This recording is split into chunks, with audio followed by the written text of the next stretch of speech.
Los documentales pueden ser una excelente manera para que las personas cuenten sus propias historias. A veces esas historias son mundanas, pero la forma en que se presentan puede hacer que incluso personas comunes y corrientes parezcan inusuales o interesantes. Número 10. En 1975, los cineastas Albert y David Maysles estrenaron un documental que ofrecía una mirada íntima a la vida de dos mujeres que habían sido casi completamente olvidadas por la sociedad. Fue algo controvertido en ese momento, y ha seguido siéndolo desde entonces. Pero Grey Gardens también ha llegado a influir en la cultura pop de una manera que ninguno de sus protagonistas podría haber esperado. Los hermanos Maysles conocieron por primera vez la historia de Edith Beale y su hija Little Edie en 1972. La madre y la hija eran miembros de una de las familias más poderosas de Nueva York. La mayor, Edith, era hermana de John Blackjack Bouvier, un corredor de bolsa de Wall Street, y padre de la ex primera dama Jackie Kennedy. El padre de Little Edie era Phelan Beale, un deportista y abogado. Por la vida que llevaban sus familias, las dos mujeres deberían haber estado viviendo una vida cómoda como parte de la alta sociedad de Nueva York, pero ese no fue el caso. Phelan se separó de su esposa en la década de 1930 y oficialmente se divorció de ella en la década de 1940. Edith se mudó a Grey Gardens de forma permanente, una mansión y finca enorme en East Hampton. Al principio, era apoyada por su padre y tenía a todo un personal a su disposición. Pero cuando él falleció, su herencia quedó bajo el control de otros miembros de la familia, quienes le dieron a ella y a la pequeña Edie muy poco para sobrevivir. Grey Gardens se fue deteriorando poco a poco. La pequeña Edie renunció a sus sueños de Broadway y a una vida en Manhattan para mudarse y apoyar a su madre, pero había poco que pudiera hacer para frenar el deterioro de la propiedad. Los jardines se llenaron de maleza y la casa misma se estaba cayendo a pedazos. Cuando los hermanos Maysles conocieron por primera vez a las Beale, ellas estaban luchando para evitar que les quitaran su casa. El estado de la propiedad se había deteriorado tanto que había llamado la atención de las autoridades locales. La casa estaba infestada de pulgas y habitada por gatos y animales salvajes. Las autoridades locales comenzaron una serie de inspecciones que Edith llamaba redadas y amenazaban con desalojarlas. En el verano de 1972, las sobrinas de Edith intervinieron para proporcionar los fondos necesarios para estabilizar y reparar la casa. Ahora cumplía con las normas del pueblo, pero aún no estaba en condiciones para que alguien viviera ahí. Sin embargo, las Beales continuaron viviendo ahí. Grey Gardens fue apoyado originalmente por Lee Radziwill, pero fue archivado. Cuando los Maysles regresaron en 1974, fue sin su apoyo, pero Edith y la pequeña Edie parecían felices de tenerlos. El equipo de filmación construyó una relación con las Beale a lo largo de un año, grabando pequeñas instantáneas de sus vidas. No había música de fondo ni narración en Grey Gardens y tampoco entrevistas formales. En cambio, las dos mujeres hablaban con los cineastas y la cámara mientras pasaban sus días, descansando en un balcón del piso de arriba o escuchando música en su dormitorio compartido. Comparten historias de sus años más jóvenes, cuando todavía formaban parte de la alta sociedad y tenían toda la vida por delante. Las historias que cuenta Little Edie son particularmente tristes. Tenía 50 y tantos años en el momento del documental y era evidente que sentía que había sacrificado gran parte de su vida para apoyar a su madre. Ella habla de amigas que viajaron al extranjero como enfermeras durante la Segunda Guerra Mundial y se enamoraron, y de relaciones pasadas que se desvanecieron en parte por la desaprobación de su madre. En ocasiones, las dos Edith discuten entre sí mientras el equipo de cámara y sonido observa, a veces haciendo tomas del espejo. A veces es una experiencia incómoda de ver, y los hermanos Maysles fueron criticados por explotar a dos mujeres vulnerables. Pero ellos argumentaron que las Beale no estaban enfermas mentales, sino que simplemente eran excéntricas y se estaban afirmando a sí mismas, y este documental les dio una voz. Número 9.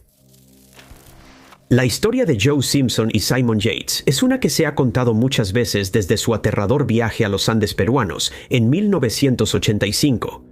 El documental de 2003 sobre la terrible experiencia es una nueva versión que acerca al público lo más posible a los hechos, mientras Simpson y Yates relatan la historia ellos mismos. Touching the Void se estrenó en 2003 y está basado en unas memorias escritas por Simpson, quien podría describirse como el personaje principal de la historia. Tanto Simpson como Yates eran escaladores experimentados de veintitantos años en el momento de su viaje a Perú. Ambos eran ambiciosos y tenían el sueño de escalar la mayor cantidad de montañas posible. Su objetivo en junio de 1985 era escalar la cara oeste del Siuxiu la Grande. Era una ruta que nunca antes se había logrado, aunque muchas personas lo habían intentado. La primera parte del documental relata su travesía por la montaña de 6.344 metros de altura. La historia se cuenta a través de una recreación dramática, con la narración proveniente de entrevistas con Simpson, Yates y Richard Hawking, su compañero que no escalaba y que esperaba en el campamento base. Las entrevistas se realizan por separado, con cada hombre hablando a la cámara mientras describe los pensamientos que pasaban por su mente durante la prueba. Después de una escalada complicada, Simpson y Yates llegaron a la cima de la montaña, un logro que no se ha vuelto a conseguir por la misma ruta desde entonces. Los dos alpinistas describen en sus entrevistas que sintieron alivio, ya que el 80% de los accidentes de escalada ocurren durante el ascenso y ahora solo necesitaban bajar. Esta vez, bajarían por la cara norte de la montaña. Todo comenzó sin problemas, pero no mucho después de iniciar el descenso, Simpson resbaló y se rompió la pierna. El alpinista describe con doloroso detalle lo que sucedió y cuánto dolor sentía. Era imposible para Simpson apoyar peso sobre su pierna rota y todavía les quedaba un largo camino para bajar la montaña. Simpson esperaba que Yates lo dejara atrás y se salvara, pero Yates quería que ambos regresaran con vida. Aseguró una cuerda entre los dos y comenzó el arduo proceso de bajar poco a poco a Simpson por la montaña. Cada 45 metros, Simpson tenía que ponerse de pie lo mejor que pudiera para quitarle peso a la cuerda y así Yates pudiera pasar su dispositivo de aseguramiento sobre un nudo. Estaban avanzando hasta que ocurrió otro desastre. Yates, sin querer, bajó a Simpson por el borde de un acantilado. Con la luz tenue y la nieve cayendo, Yates no podía ver que estaba mal. Simpson estaba colgando a cientos de pies en el aire, demasiado lejos de la pared de roca para sostenerse, y no podía subir de nuevo por la cuerda. El documental hace un gran trabajo mostrando cuán desesperada era la situación para ambos hombres y los pensamientos que llevaron a la decisión que Yates tuvo que tomar. Cuando quedó claro que Simpson no podía subir de nuevo por la cuerda, Yates cortó la cuerda para no caer por el acantilado junto con él. Simpson cayó en una grieta donde solo había una salida, y esa era bajar aún más. Incluso después de escapar de esa estrecha grieta de hielo, todavía le quedaba todo el viaje de regreso al campamento base. Fue un viaje con el que Yates ya había batallado, sin lesiones, creyendo que su compañero de escalada había muerto. Simpson describe, sin presumir, cómo logró regresar al campamento base. Los procesos mentales por los que pasó para mantenerse motivado a seguir adelante, incluso cuando toda esperanza parecía perdida. Número 8. The Great Hack cuenta la historia del escándalo de Cambridge Analytica desde el punto de vista de 3 personas involucradas en la controversia. El documental fue filmado mientras la historia se daba a conocer en periódicos de todo el mundo y les da a los espectadores una visión única de cómo se desarrollaron los acontecimientos para los 3 protagonistas. Cambridge Analytica era una firma de consultoría política con sede en el Reino Unido. Presumía de tener miles de datos sobre cada votante estadounidense, recopilados en gran parte a través de sus interacciones en línea en sitios web como Facebook. Habían creado perfiles para cada uno de estos usuarios y podían dirigirles anuncios para las elecciones que se acercaban en Estados Unidos. Estas eran herramientas que la empresa matriz de Cambridge Analytica, SCL Group, había utilizado en otros países. El grupo SCL había lanzado campañas de operaciones psicológicas para lograr que las personas votaran de cierta manera o que no votaran en absoluto si era poco probable que se les persuadiera de votar como querían los clientes de la empresa. En diciembre de 2015, los periodistas empezaron a destapar que Cambridge Analytica había estado recolectando datos ilegalmente para usarlos en campañas políticas en Estados Unidos. Mientras que la mayor parte de la atención de los medios se centró en Facebook, donde la empresa había recopilado la mayoría de los datos, había más en esta historia que solo una filtración en Facebook. La periodista Carol Cadwalader continuó investigando la historia, específicamente la participación de Cambridge Analytica con la campaña Leave.eu en la elección del Brexit. La investigación y la entrevista de Cadwalader forman la columna vertebral del documental. A través del documental, ella logra explicar cómo esto fue más que solo algunos datos filtrados, y la manipulación de elecciones en todo el mundo se vuelve evidente. Al mismo tiempo, el documental cuenta la historia de David Carroll, un profesor universitario estadounidense. Carroll se enteró de las afirmaciones de Cambridge Analytica sobre los datos de los votantes estadounidenses, lo que lo incluiría a él. En 2016, comenzó una campaña contra la empresa para averiguar exactamente qué información tenía Cambridge Analytica sobre él. Esto lo llevó a un arduo recorrido por el sistema legal del Reino Unido, el cual es seguido de cerca por el documental. Fue una batalla cuesta arriba, que tomó años en desarrollarse. Antes de que Carroll pudiera averiguar qué datos había recolectado la empresa, Cambridge Analytica cerró sus operaciones. Ahora ya no había ninguna empresa a la que los tribunales del Reino Unido pudieran obligar a revelar la verdad. El tercer entrevistado principal en el documental venía del otro lado de la historia. Brittany Kaiser era la directora de desarrollo de negocios de Cambridge Analytica y fue objeto de investigaciones por parte de Cadwallader. A Kaiser se le ve por primera vez en una piscina en Tailandia, donde los cineastas la localizaron. En ese momento, ella estaba decidiendo si iba a denunciar lo que sucedía en Cambridge Analytica. El escándalo ya estaba creciendo y cada vez se hacía pública más información. Pero en ese momento, la participación de la empresa en la campaña del Brexit no había sido confirmada. El documental la muestra tomando esa decisión, aunque no menciona que la decisión solo se tomó después de que el periódico de Cadwallader publicara un artículo sobre su participación en una campaña de difamación en las elecciones nigerianas de 2015. Número 7. Vernon, Florida es un documental extraño del que muchas personas han sacado diferentes interpretaciones en los 45 años desde que se estrenó. La historia detrás del documental es tan extraña como la propia película. Vernon es un pequeño pueblo en la región del Panhandle de Florida, con una población de 885 habitantes aproximadamente en la época en que se estrenó el documental. Había ganado algo de atención nacional debido a una estadística espeluznante que le valió al pueblo el apodo de Knob City.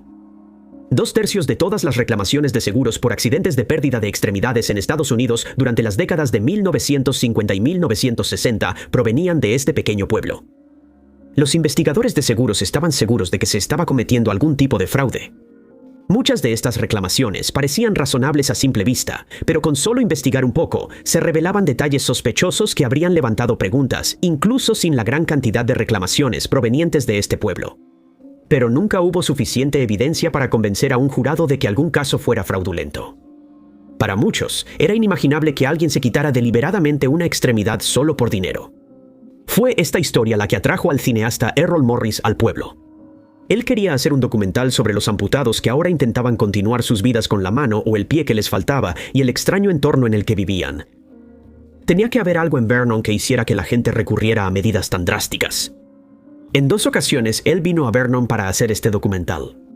La segunda vez, vivió en Vernon durante 1 año, pero fue recibido con hostilidad y amenazado por sus entrevistados. En lugar de hacer el documental de Knob City, Morris tomó un enfoque diferente y creó algo completamente distinto. Vernon, Florida es diferente a la mayoría de los otros documentales. Presenta entrevistas con algunos residentes que hablan directamente a la cámara. Se les permite hablar de lo que quieran, sin interrupciones ni preguntas del equipo de filmación. Un hombre habla sobre los animales salvajes que ha capturado y mantenido como mascotas, incluyendo un mapache y una tortuga. Otro cuenta historias sobre una cacería de guajolote salvaje que ha realizado, explicando cómo ha recolectado los diferentes trofeos que tiene en exhibición. Una pareja habla sobre ir a Nevada y recolectar arena del sitio de la primera prueba de un arma atómica. La guardan en un frasco y creen que está creciendo. Aunque muchos espectadores se han burlado de sus protagonistas y de sus maneras algo excéntricas, no parece haber nada de burla en este documental en sí. Morris tomó un proyecto que trataba sobre algo de lo que sus protagonistas no querían hablar y, en cambio, les permitió tomar el control de la narrativa. Sea lo que sea. Número 6. Durante la Guerra de Vietnam, más de 1000 soldados estadounidenses fueron capturados y hechos prisioneros de guerra. Solo 32 lograrían escapar exitosamente de los campos de prisioneros de guerra y regresar a salvo. De esos, Dieter Dengler fue solo el segundo. Después de 6 meses en cautiverio, Dieter Dengler escapó de un campo en Laos y finalmente fue rescatado por un helicóptero. El documental de 1997 Little Dieter Needs to Fly permite a Dieter Dengler contar su historia. El deseo de volar de Dieter Dengler comenzó a una edad temprana en la Selva Negra en Alemania, donde creció. Su aldea fue destruida por las fuerzas aliadas durante la Segunda Guerra Mundial y su familia cayó en la pobreza. Pero ver aviones aliados, y en particular estadounidenses, volando sobre su cabeza hizo que Dieter Dengler soñara con convertirse en piloto. En el documental, él regresa a la aldea donde creció y habla sobre cómo su madre hervía papel tapiz que recogían de casas destruidas para usarlo como comida. Incluso después del final de la guerra, escapar de la pobreza fue extremadamente difícil para la familia. Dengler trabajó como aprendiz para un herrero abusivo, pero nunca dejó de lado su sueño. En 1956, con solo 18 años, se fue de Aventón hasta Hamburgo y se fue en barco a la ciudad de Nueva York. En 1957 se enlistó en la Fuerza Aérea de los Estados Unidos. Sin embargo, Dengler no pudo cumplir su deseo de volar dentro de la Fuerza Aérea. Aprobó el examen para cadetes de aviación, pero solo los graduados universitarios podían convertirse en pilotos. Aún así, no se rindió y se inscribió en la universidad para obtener un título en aeronáutica. Finalmente, se unió al programa de entrenamiento para cadetes de aviación de la Marina de los Estados Unidos y por fin logró su sueño.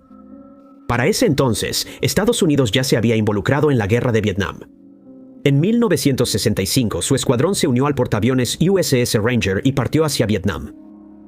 Solo pasaron unos meses después de llegar a Vietnam, cuando el avión de Dangler fue derribado sobre la selva de Laos. Las tormentas eléctricas y el humo de los campos en llamas hacían que la visibilidad fuera baja y perdió de vista a los otros pilotos. Después de volar en territorio enemigo durante 2 horas y media, el avión de Dangler fue derribado. Pronto fue capturado por tropas del Pathet Lao y hecho prisionero. En el documental, Dangler es llevado de regreso a Laos para ayudarlo a describir su calvario. Se recluta a los lugareños para ayudar a recrear algunos momentos, aunque normalmente esto solo consiste en que se queden alrededor de Dangler mientras él cuenta su historia.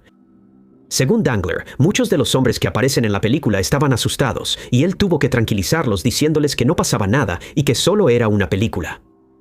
Durante el documental, Dangler describe experiencias desgarradoras, incluyendo tortura e inanición. Pero en ningún momento se muestra molesto o alterado. La historia suele contarse con un aire de emoción o con un tono muy neutral, que casi hace que parezca un anciano contando historias de guerra a sus nietos. Sin embargo, eso no hace que las historias sean menos perturbadoras, especialmente cuando describe las alucinaciones que enfrentó debido al hambre y al dolor.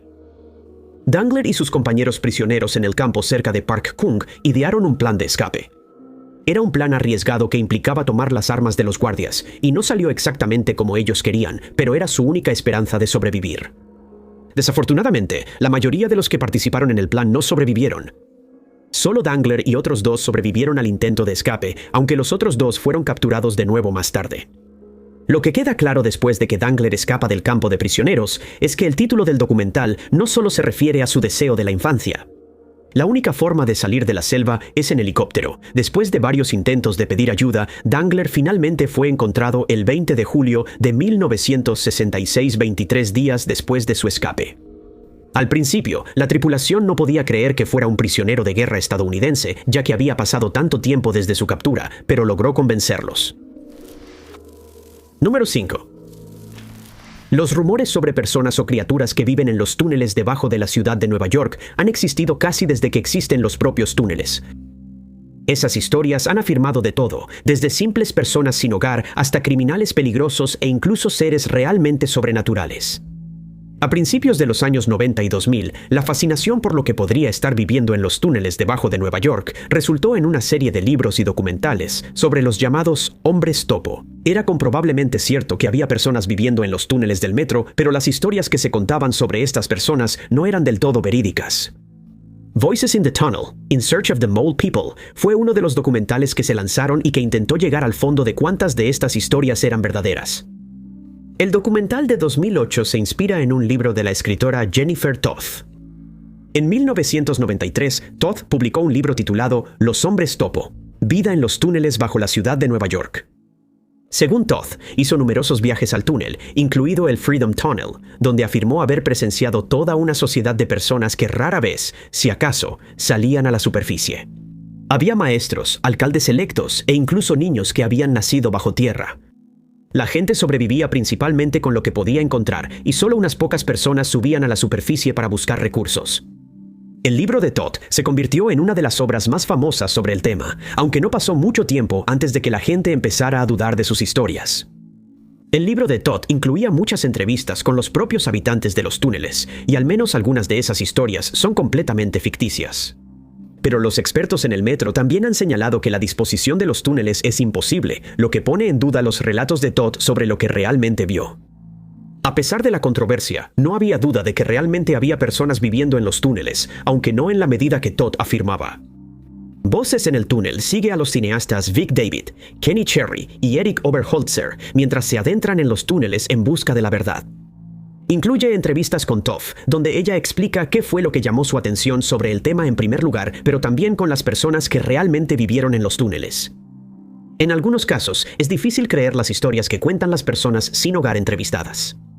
Es posible que algunos de los hombres entrevistados hayan matado a alguien antes, pero también es posible que solo estén presumiendo de crímenes que nunca cometieron. El documental ha sido criticado por posiblemente explotar su tema. A diferencia de otros documentales sobre personas que viven en los túneles de Nueva York, los creadores de voces en los túneles no tenían ninguna conexión con la comunidad de personas sin hogar allí, y no está claro si alguien que apareció en el documental obtuvo algún beneficio de él. Número 4. En apariencia, Gates of Heaven es un documental sobre cementerios de mascotas. Es una premisa sencilla que incluso otros cineastas de la época pensaban que no sería suficiente para hacer un largometraje. Pero el documental de 85 minutos logró captar la atención del público en general y de los críticos de cine, y ha seguido siendo un documental recomendado más de 45 años después de su creación. Gates of Heaven es el primer documental de Errol Morris y rompió con todas las prácticas que eran comunes en la industria. No es un documental de observación, que era popular en 1978 cuando se estrenó la película, sino que permite que los propios protagonistas conduzcan la historia. Cada toma está cuidadosamente preparada, pero no parece haber mucho control detrás de la cámara sobre la dirección de las conversaciones. Gates of Heaven comienza siguiendo la historia de Floyd McClure, el dueño de un cementerio de mascotas. Él explica cómo siempre le importaron los animales, y que de niño ayudó a un amigo a enterrar rápidamente a un perro antes de que los basureros se lo llevaran. Cuando McClure perdió a su propio perro, encontró un terreno que consideró adecuado y destinó un acre solo para el entierro. Con el tiempo, otros acudieron con él con la esperanza de enterrar a sus mascotas con dignidad. Pero según McClure, él antepuso el corazón al dinero, lo que significó que para cuando se estaba haciendo el documental, su cementerio de mascotas ya había cerrado. Morris se topó por primera vez con el tema de su película mientras leía un artículo de periódico. Cientos de mascotas habían sido enterradas en el cementerio y ahora estaban siendo trasladadas al Valle de Napa después de que el negocio de McClure cerrara. La segunda mitad de la película presenta entrevistas con la familia Harberts, quienes eran dueños del Bubbling Well Pet Memorial Park. La familia está compuesta por los padres que iniciaron el negocio y dos hijos adultos, quienes tienen cada uno sus propias perspectivas únicas sobre el negocio y la vida en general. Dan, uno de los hijos en particular, parece estar mucho más interesado en tocar música en el valle que en el negocio familiar. Junto con aquellos directamente involucrados en el negocio del cementerio de mascotas, algunas otras personas son entrevistadas a lo largo del documental. Una de ellas es Florence Rasmussen, una anciana que vivía en una casa con vista al cementerio de McClure. Su entrevista comienza hablando sobre mascotas y animales, pero divaga hacia diferentes historias sobre su vida que parecen no tener ninguna relación con el negocio del cementerio de mascotas. Habla sobre el nieto que crió, los autos que le compró y su matrimonio fallido. Se contradice con frecuencia, pero su larga entrevista sin cortes la convirtió en una estrella del documental. También entrevistan a una pareja que acaba de enterrar a su mascota en Bubbling Wells. La pareja habla sobre cómo una mascota es más que solo un objeto, lo que hace difícil saber qué hacer cuando fallecen. La mujer comenta, ahí está tu perro, pero ¿dónde está aquello que lo hacía moverse? Tenía que ser algo, ¿no es así? Para muchos espectadores, Gates of Heaven trata de algo más que cementerios de mascotas. Aborda preguntas filosóficas sobre la vida y lo que significa amar y perder, ya sea un miembro de la familia o una mascota. Número 3. En diciembre de 2020 en 2025, Netflix lanzó una serie documental controvertida que rápidamente se convertiría en uno de los programas más vistos en la plataforma en ese momento. El juicio de Sean Combs examinó el ascenso y la caída del magnate de la música, incluyendo descripciones de algunos de los crímenes más horribles de los que fue acusado. Combs había sido una figura prominente en la industria musical desde los años 90. Según sus numerosos acusadores, su comportamiento controlador y abusivo había estado presente durante todo ese tiempo. A medida que la lista de acusaciones en su contra crecía, sus casas fueron allanadas por el Departamento de Seguridad Nacional y fue arrestado por numerosos cargos. Después de un largo juicio, fue declarado culpable en mayo de 2025 por 2 de los cargos menores por los que estaba siendo juzgado y fue sentenciado a 15 meses de prisión. Según el documental de Netflix, esto era solo la punta del iceberg. El ajuste de cuentas tuvo como productor ejecutivo a Curtis Jackson, mejor conocido como el rapero 50 Cent. Jackson tenía una enemistad de larga data con Combs, pero según el rapero, quería hacer el documental para darle voz a las víctimas. Por lo tanto, el documental consiste en gran parte en entrevistas con personas que conocieron a Combs a lo largo de su carrera y que podían testificar sobre algunas de las partes más oscuras de su vida. Entre los entrevistados había amigos de la infancia, socios comerciales y artistas que firmaron con su sello discográfico. Describieron a un hombre que era increíblemente controlador con todo lo que lo rodeaba y que no parecía importarle mucho las opiniones y aportaciones de los demás. Un artista describió ciclos de 14 días en los que Combs se mantenía despierto durante 2 semanas seguidas, a menudo impulsado por sustancias ilegales, y mantenía a los demás artistas en el estudio de grabación mientras él trabajaba en la música. Pero algunas de las historias más impactantes y escalofriantes que surgieron del documental vinieron de personas que supuestamente fueron víctimas de Combs. Aubrey O'Day es una cantante que se hizo famosa después de su participación en Making the Band 3, un programa de MTV creado por Combs. O'Day fue una estrella destacada y se convirtió en la líder de Danity Kane, un grupo femenino que fue guiado por Combs. Aunque parecía estar bien preparada para el papel, fue despedida después de un desacuerdo con él. En ese momento, había pocos detalles sobre por qué sucedió eso, y Combs simplemente afirmó que ella había cambiado en el tiempo que la conoció. En el documental, O'Day comparte correos electrónicos inapropiados que afirma son de Combs. Supuestamente, él entra en detalles sobre lo que le gustaría hacerle. O'Day se negó a participar en cualquier actividad, y ella cree que por eso finalmente la despidieron. Esto por sí solo ya sería bastante malo, pero O'Day también revela que Combs pudo haber ido más allá de las palabras.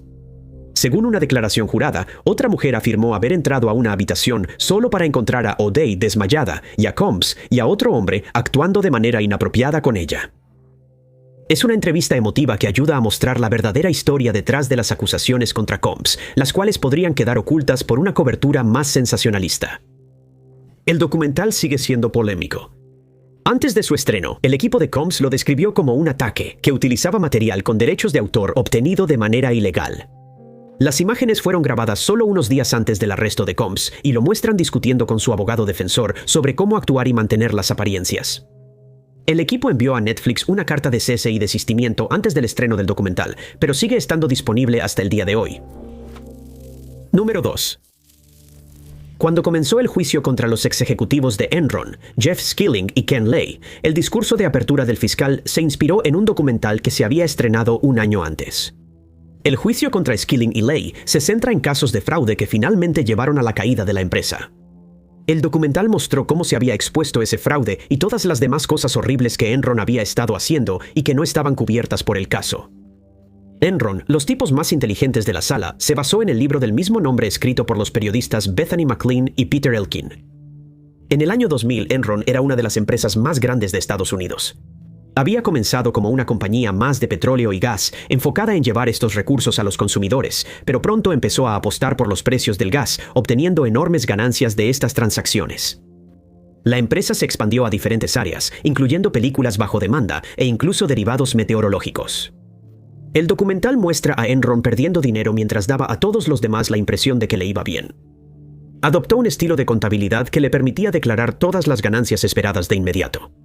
Eso significaba que cuando comenzó a trabajar en una planta de energía en la India, podía declarar de inmediato todo el dinero que preveía ganar con ese proyecto. Las pérdidas y deudas de Enron se ocultaron en empresas fantasma propiedad de Andy Fastow. Las empresas de Fastow compraban activos con bajo rendimiento, lo que significaba que no aparecían en los libros de la compañía. Estas eran las operaciones financieras criminales que llevarían a los líderes de Enron ante un comité del Congreso. Pero no eran las únicas actividades oscuras que el documental expuso. Enron se involucró en el recién desregulado sector eléctrico de California. Se dio cuenta de que si apagaba sus plantas de energía en ciertos momentos, podía fabricar una escasez de electricidad que aumentaba los precios. Esto contribuyó a los apagones rotativos que el Estado experimentó en 2000 y 2001. Por esa época, 2 mujeres empezaron a examinar más de cerca a la empresa Enron. Una de ellas era Bethany McLean, una escritora de la revista Forbes. Forbes había valorado a Enron muy positivamente de forma constante, pero McLean examinó más de cerca lo que la empresa publicaba y descubrió que no podía determinar exactamente cómo estaba ganando dinero. En el documental, ella explica cómo logró conseguir una reunión con alguien de la empresa en un pequeño cuarto sin ventanas. Afirmaron explicarle las cosas, pero los números aún no cuadraban. Ella publicó el artículo "Is Enron Overpriced?" en marzo de 2001. No afirmaba que estuviera ocurriendo algo ilegal, pero le valió las burlas de Enron. Afirmaron que el artículo solo se publicó porque el competidor de Forbes había sacado recientemente un artículo elogiando a la empresa. McLean es una de las principales entrevistadas en el documental. Ella puede explicar exactamente qué transacciones financieras estaban ocurriendo y las dificultades que enfrentaba cualquiera que quisiera investigar a la empresa. Otra entrevistada es Sharon Watkins. Watkins era la vicepresidenta de desarrollo en Enron. En agosto de 2001, ella también estaba revisando los números de la empresa y encontró irregularidades. Esto era más que simple contabilidad creativa. Ella escribió un memorando anónimo al director general de la empresa y luego habló con él en persona. La empresa afirmó que haría una investigación sobre sus preocupaciones, pero no hubo independencia y el problema fue ignorado nuevamente. Pero ahora, cada vez más personas empezaban a cuestionar a Enron. Cuando el escándalo finalmente salió a la luz, se descubrió el memorando de Watkins y ella testificó ante el comité del Congreso. Ella pudo dejar en claro que las personas dentro de la empresa sabían lo que estaba pasando y que no se trataba solo de unos cuantos operadores deshonestos. En 2002 fue nombrada una de las personas del año por la revista Time como una de las 3 denunciantes. Skilling y Lay fueron declarados culpables de múltiples cargos de fraude. Lay falleció antes de que pudiera comenzar su condena en prisión, mientras que Skilling cumplió 12 años en la cárcel. Número 1. Creo que estamos solos ahora. Es un documental de 2008 que solo se ha vuelto más relevante a medida que se ha vuelto más fácil para los fans formar relaciones parasociales con las celebridades que idolatran. Es incómodo de ver, pero ofrece una extraña visión de cómo es la vida para los fans que llevan las cosas demasiado lejos. El documental sigue a Jeff Turner y Kelly McCormick, 2 fans de la cantante pop de los 80 Tiffany, quienes han sido declarados acosadores por otros fans y los medios de comunicación. Ambos creen que tienen algún tipo de relación con Tiffany, y la película arroja luz sobre cómo esta obsesión ha moldeado sus vidas. Turner es un hombre de 50 años de Santa Cruz, California. Al principio del documental, él explica que Tiffany y él se han conocido durante la mayor parte de su vida. Él muestra su colección de recuerdos, que incluye revistas en las que ella apareció y fotos que se han tomado juntos en encuentros con fans. Él la llama constantemente una amiga personal, incluso mientras muestra órdenes de restricción que ella tiene en su contra y recortes de periódicos sobre sus intentos de acercarse a ella. Eso incluyó una ocasión en la que se le acercó con una espada. La obsesión de Turner lo ha dejado aislado, viviendo en una casa llena de basura, así como de recuerdos del pasado. Sí tiene algunos amigos que fueron entrevistados para el documental. Ellos señalan que Turner vive con autismo, lo cual ha contribuido a su obsesión y a su aislamiento. McCormick es la segunda persona presentada en el documental. Ella es de Denver, Colorado, y su obsesión con Tiffany comenzó cuando era adolescente. Ella tuvo un accidente en bicicleta que la dejó en coma por un tiempo, y durante ese tiempo, McCormick soñó con una mujer que la llevaba a un lugar seguro. Cuando despertó, le presentaron la música de Tiffany y la reconoció como la mujer de sus sueños. McCormick cree que está destinada a estar con Tiffany. En un momento incómodo y triste durante el documental, ella habla sobre la relación de Tiffany con su esposo. McCormick cree que el hombre le ha robado su identidad y su vida y que le está mintiendo a Tiffany. Está claro que la enfermedad mental es un factor tanto para Turner como para McCormick. A veces el documental puede parecer que explota esto, especialmente en el acto final. Turner y McCormick se encuentran por primera vez para asistir a un concierto de Tiffany en Las Vegas. Se les ve bailando y cautivados por ella. Ninguna de sus canciones aparece en el documental y el concierto está acompañado por una pista de fondo tranquila y triste. Al final del concierto, Turner y McCormick conocen a su ídolo en un evento para conocerla y saludarla. Solo se ven breves destellos de Tiffany, pero está claro que se siente incómoda con la interacción. Desafortunadamente, esto no parece haber ayudado a Turner ni a McCormick, y ambos salen del lugar sintiendo que tuvieron una conexión real y única con la artista. El documental ha sido llamado una mirada sin juicios a la enfermedad mental y permite que Turner y McCormick cuenten sus propias historias sin interrupciones ni contradicciones. Muchas gracias por vernos.